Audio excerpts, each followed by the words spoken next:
Welcome to the Spirit of Mayflower podcast with me, Rachel Carter. Well, I'd like to welcome to the podcast my special guest, Suzanne Nockels, who's a Congregational church minister.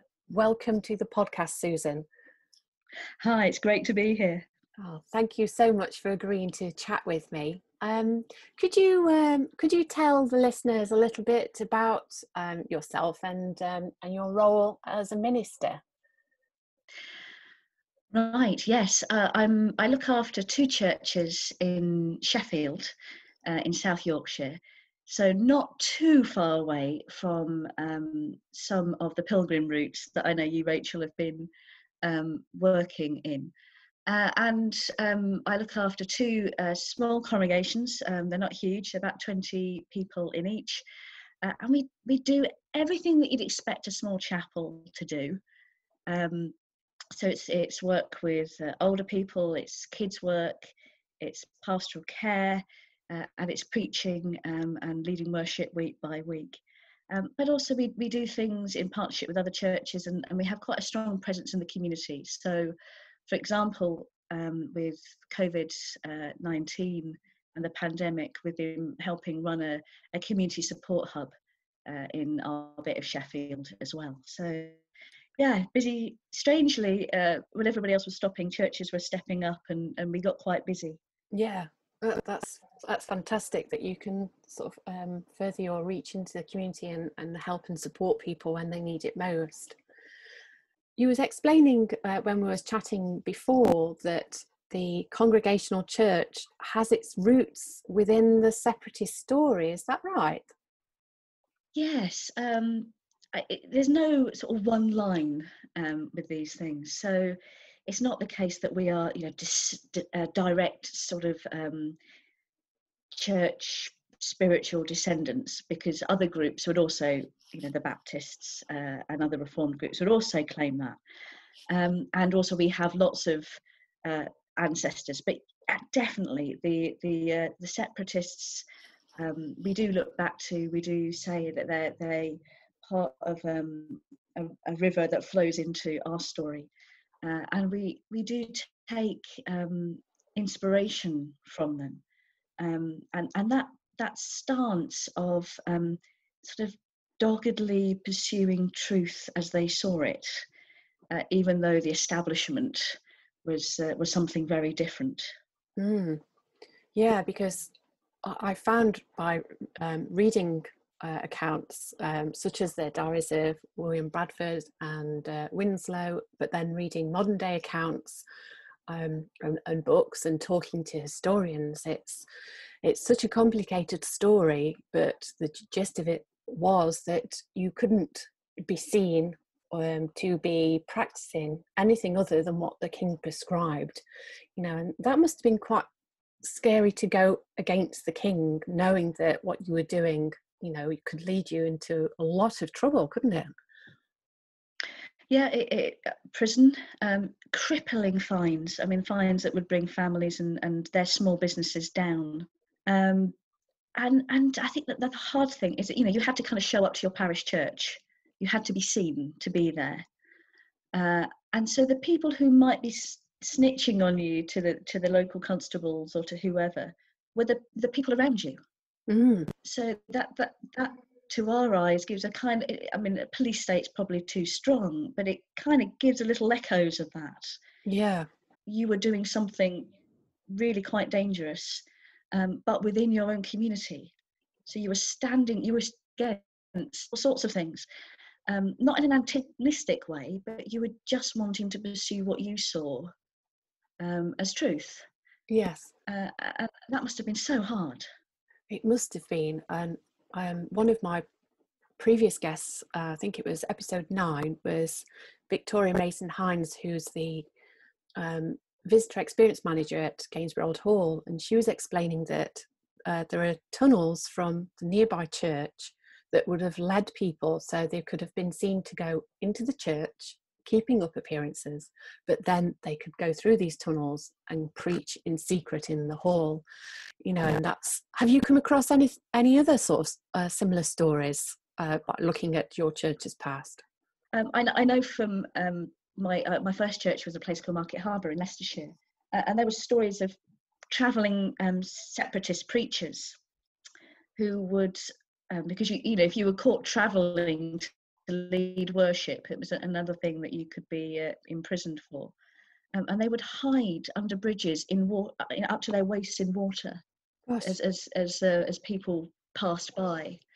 You know, really quite quite heroic things, really. And when the men were imprisoned, sometimes the women kept on meeting, and the children kept on meeting, and it would be in barns and place clearings in the woods, and so you know, the separatists all over the country, these kind of tiny pockets of brave, ordinary people who were suffering at quite a lot of personal cost.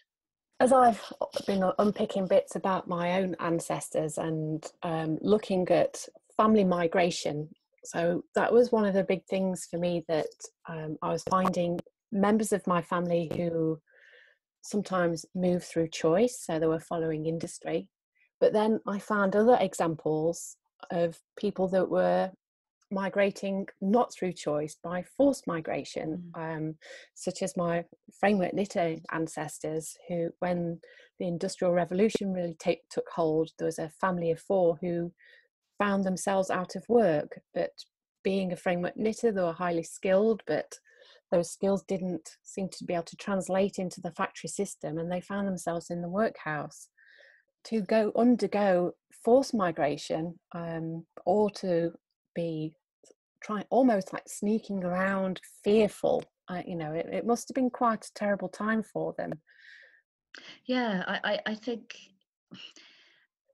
I remember going to watch a very powerful performance of somebody who was escaping genocide, actually, and this is a modern day theatre performance, and the line they had is, "You only leave home when your home becomes the mouth of a shark." You know, the idea that at any moment something could come crashing down upon your head. And I think the Pilgrims must have just felt so restricted, and at any moment the kind of trap could shut, that you know, going elsewhere, Leiden at first, and then the United States, what became the United States, the New World, or new to them, not new to the people already there, must have somehow at some point seemed the better option. And that's such a difficult thing for those of us who feel very at home, and we can't imagine home becoming scary. And I've got the same stories, Rachel, as you, in my own migration stories. I think we all have, a lot of us have. So I have a Japanese great grandfather who left, probably because of economic reasons, but must have stuck out like a sore thumb in sort of the Essex of the time as an Asian man on his own. Yeah. And then my great grandfather on the other side was escaping the Russian pogroms, and came as a Jewish tinker. Was converted on the Isle of Wight to Christianity. Wow. But again was escaping persecution, and eventually wanted to get to New York. That's where he was heading, but he got seasick. Oh. So he never got further than Southampton because he couldn't cope with the waters, and ended up like in the East End and everything else. So we have these these stories have shaped, even though I can't pinpoint sort of Japanese culture in my family or Jewish culture necessarily. They're part of the family narrative that I've got. Yes.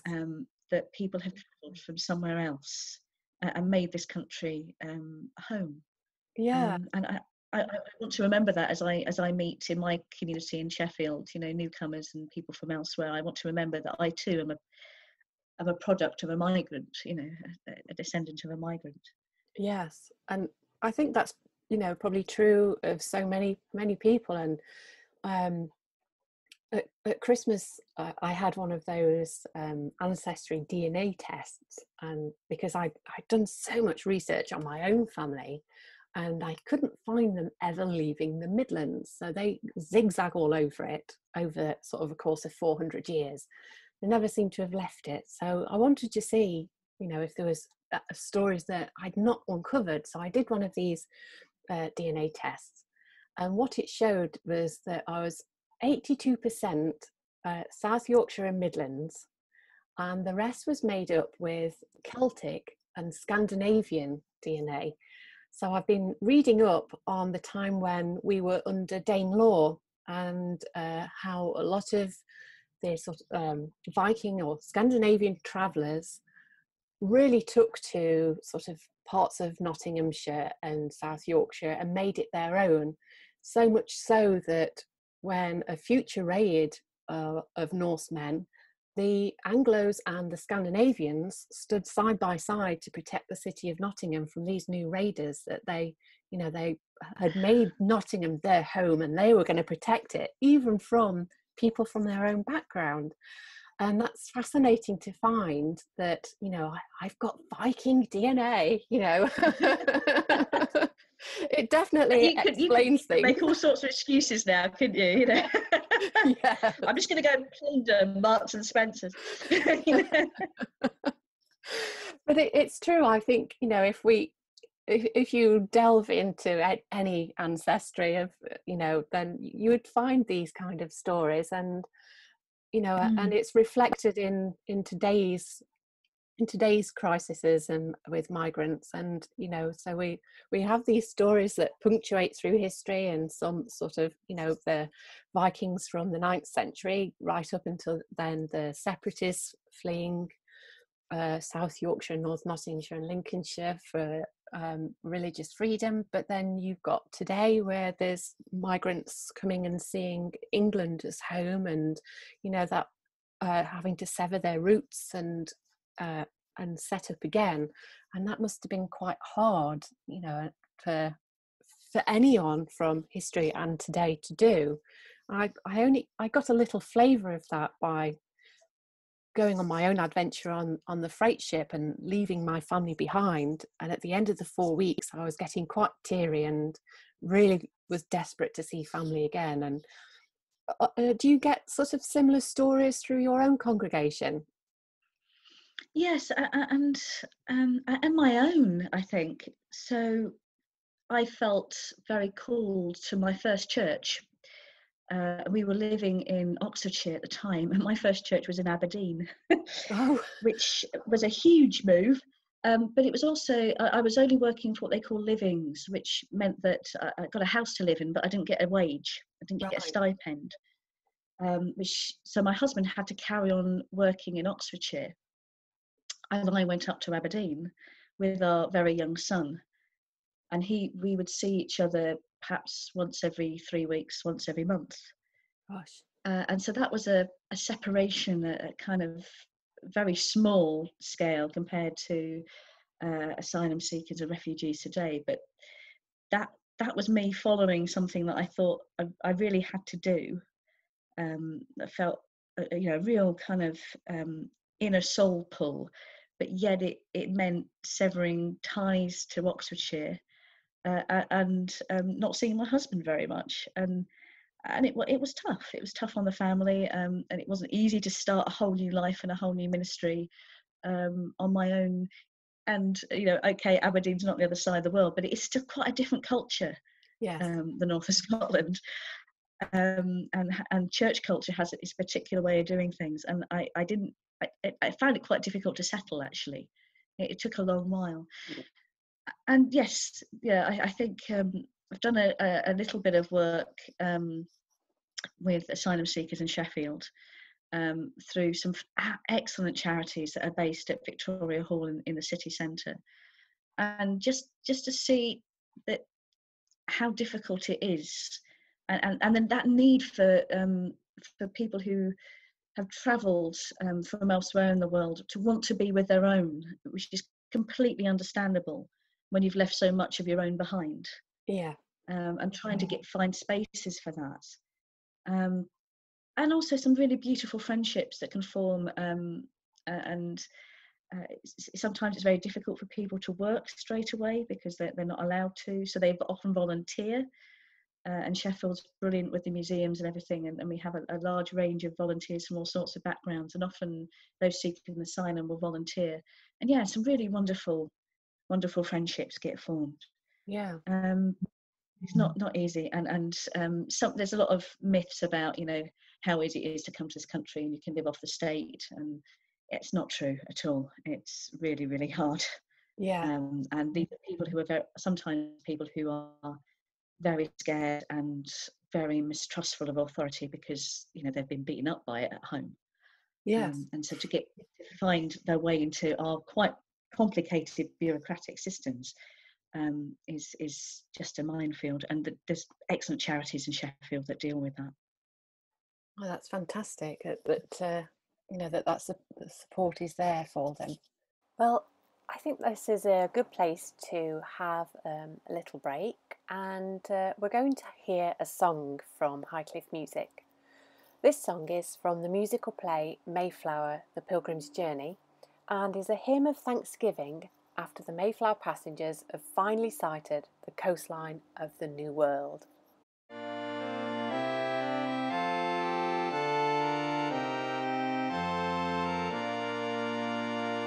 This is the day that the Lord has given. Come, let us serve him well. Follow Christ who has died yet risen. Conquer the evils of hell. Give us the strength and the courage, Lord, wherever we may dwell. This is the day that the Lord has given. We will serve him well.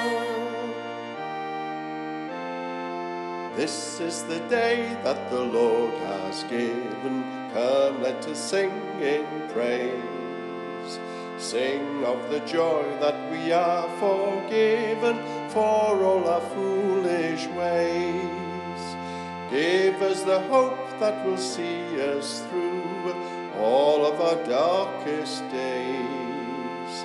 This is the day that the Lord has given. We will sing in praise. This is the day that the Lord has given. Come, let us worship him. Jesus will lead us up to heaven to meet our God and King. Give us the faith that will take us there, keep us free from sin. This is the day that the Lord has given. We will worship him. This is the day that the Lord has given. Come, let us thank the Lord for all the good things that we are given. Let's give our thanks to God. Let us pray that we this day live to spread his word. This is the day that the Lord has given. We all thank the Lord. This is the day that the Lord has given. We all thank the Lord. Well, that was Wyn and Ella Pritchard of Highcliffe Music with their song from the Mayflower, the Pilgrims' Journey. So I'm going to return back to my special guest, Susan. One of the other things that I wanted to ask you was, well, it's very obvious you're a woman, but you're also a minister. And so is there much history around female ministers within your church? Because from what I've read about the separatist movement, you know, that it was about becoming a bit more inclusive and not having this hierarchy, you know, that the Church of England had at that time. So as that kind of that narrative, is that followed into today's ministers? Oh, I'd like to think so. Yes, I mean the Separatists, as all people at that time, had, kind of quite defined roles of what they thought were, female roles and male roles, particularly within the household and particularly within the family. But there's a distinct part of worship that's called prophesying, which sounds a bit maybe sounds a bit scary. But the idea would be that you'd have a sermon, you'd have a Bible reading, you might have somebody that then expounds that Bible reading. But then you'd also have the ability to comment on what that Bible reading might say to the present situation. Yeah. And that's called prophesying. It's not quite predicting the future, it's about what does the Bible say about now. And that was almost like an open floor. People could, as the Spirit prompted them, people could share what they thought this Bible reading meant to them and their community. And that women were included in doing that. So women had a voice within the Bible studies and a small voice within worship, which was quite different from worship in the established church of the time. Yeah. And it's this idea that it's a priesthood of all believers rather than just a priesthood of an ordained few. Yeah. And once you start that, you start giving people a voice, and you start acknowledging that God can work through all sorts of people. Then it's like the genie's out of the bottle, and you can't shove the genie back in. Yes. And it does start this kind of. That's a really bad metaphor, but starts a kind of juggernaut that won't stop. And I would like to think that there's a sort of movement of people finding voices and people finding sort of spiritual equality that then leads into things like civil rights and everything else. So my own tradition, it's not always been perfect. We've messed up. We've done things that we really shouldn't have done. We've not always treated people well or fairly. But I'm quite proud, really, that we were the Congregational tradition was the first to ordain women. And everybody says, "Oh, that didn't happen in the 1980s." No, for us, it happened in 1917. Wow. With Constance Coleman in the middle of the First World War in London, and she was an amazing woman. So she trained. She was the only woman at Mansfield College in Oxford. As often the way, there were gatekeepers who let her in, male gatekeepers, professors who said yes, because she has such a keen mind. She met her future husband, but she wanted to be ordained on the day before her wedding, so she got ordained in her maiden name and not her married name. She set up. She was put into she was quite a sort of middle class woman and found herself in the East End. So there's a kind of tracking back to the East End in lots of my stories. Yeah. And she really got to grips with that community, learned sort of what we call health visitor and midwifery skills in order to minister to that community, because people would talk to her as a female minister about these things. Yes. In a way they couldn't then pre-NHS afford to talk to the doctor, and they would never dream of talking to a male minister. So she actually found that being a female in that position opened up further opportunities. And unfortunately, she went to lead other churches, but the door was a little window that opened and then the door shut. And I think that's often the case in female, women's history, that there are these pioneers, and then you look for the people who are going to follow them, and then somebody's worked out there's been a pioneer and the door shut. And it takes a wee longer for women to get back to that same pioneering position. But it's great to discover that that there was this trailblazer in 1917. Yes. It's it makes me want to find out more about her. That she sounds an incredible person to really go against the grain. And to follow that passion and to see it through and to succeed, but also then to go into a very tight-knit community of the East End and become such an integral part of that community. She sounds an amazing figure. Quite an internationally known figure, Constance Coleman. Right. I can look at the generation ahead of me in the 1970s who sort of started to look at the Bible in a new way and find the female voices within the Bible itself. Yeah. That often don't get told and don't get the same attention as the kind of, great heroes of the faith. Yes. We don't hear as much about Deborah as we do about Gideon, for example. And so these wonderful women who shared these Bible stories, and they've come down to me, and I'm in such a privileged position, I think, that I can then share those stories and those experiences with my students and my congregations as well. Yeah. So we're starting to find that women are passing things on to women now, which is great. That is, it's wonderful, and that also mirrors within some of my own project where I was working with around 100 women who live in the Pilgrim Roots district today, and I've kept in touch with them all, and a lot of them they ask when's the sculpture going to be in, I can't wait to take my children and show them.